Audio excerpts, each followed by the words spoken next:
يا أهلا بيكم. بصوا بقى، أي حد بيتعلم ألماني لازم يكون اتزنق الزنقة دي. أقول ليبن ولا أقول موجن؟ للولهة الأولى تحسمهم واحد، بس لأ، الحقيقة إن الفرق بينهم كبير قوي وممكن يوقع في مشاكل. النهاردة بقى هنفك الشفرة دي سوا. يعني هو السؤال كله بتحب ولا معجب؟ عندنا في العربي الموضوع بسيط، كلمة بحب دي بنستخدمها في كل حاجة، لكن في الألماني لا، الوضع مختلف خالص. الكلمة اللي هتختارها هي اللي بتحدد كل حاجة، وممكن حرفيا تغير معنى الموقف كله. الموضوع بجد بيفرق. طيب خلينا نبدأ بالتقيل. الفعل ليبن، وزي ما مكتوب كده ده بتاع الحب وبس. شوفوا، ليبن دي مش كلمة بتتقال في أي وقت ولأي حد. دي بتعبر عن حب من النوع القوي العميق اللي بيكون غالبا رومانسي. يعني استخدامها مقتصر على الناس اللي بجد قريبين مننا، يعني العيلة، شريك الحياة، الناس دي. من الآخر دي كلمة تقيلة وليها وزنها. وطبعا ده المثال الأشهر على الإطلاق، إيش ليه بدش. دي بالظبط زي ما بنقول أنا بحبك.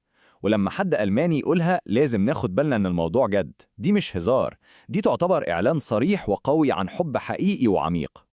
طب لو غيرنا الضمير، يعني مثلا ليبت مش اللي هي هو بيحبني، هل المعنى بيتغير؟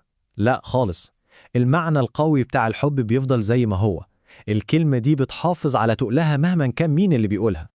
ونفس الحكاية بالظبط مع زي ليبت إين أو هي بتحبه. مجرد ما نشوف فعل ليبن نعرف على طول إننا بنتكلم عن مشاعر من العيار التقيل، مشاعر حقيقية وعميقة. طيب، وزي ما الكلمة دي ليها قوة في الإثبات، ليها نفس القوة بالظبط في النفي. جملة إيش liebe dich nicht، يعني أنا مش بحبك، دي جملة قاطعة وصريحة جدا، ليها نفس الوزن والتأثير بتاع أنا بحبك، بس بالعكس طبعا. تمام، كده خلصنا من ليبن. نيجي بقى للفعل التاني اللي هو في الحقيقة بنستخدمه أكتر بكتير في حياتنا اليومية، موجن. وده بقى بتاع الإعجاب العام. فعل موجن ده بقى هو الفعل بتاع كل يوم، فعل شامل قوي.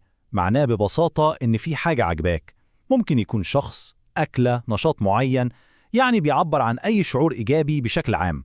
ممكن تستخدمه مع أصحابك، مع الأكل، مع المزيكا، تقريبا مع أي حاجة في الدنيا. وهنا بقى أهم نقطة، وركزوا معايا كويس جدا. جملة زي magst du mich، لو حد ترجمها حرفي للعربي هيقول هل تحبني؟ وهنا الكارثة بتحصل. لا، المعنى الحقيقي للجملة دي في الألماني هو أنا عاجبك أو شايفني لذيذ. ده سؤال عن الإعجاب الخفيف، مش عن الحب التقيل بتاع ليبن. الحتة دي بتلخبط ناس كتير قوي. طيب، عشان نلم الموضوع كله بقى، تعالوا نشوف الفرق بينهم في مقارنة سريعة كده جنب بعض. المقارنة دي بتلخص الحكاية كلها.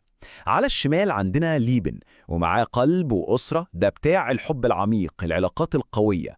وعلى اليمين بقى موجن، ومعاه صحاب وأكل ومزيكا، ده بتاع الإعجاب العام والحاجات اللي بنحبها في حياتنا اليومية. الفرق في القوة والاستخدام واضح جدا. طيب، نيجي بقى للخلاصة، الزتونة زي ما بنقول. امتى نستخدم ده وامتى نستخدم ده؟ الموضوع بسيط جدا.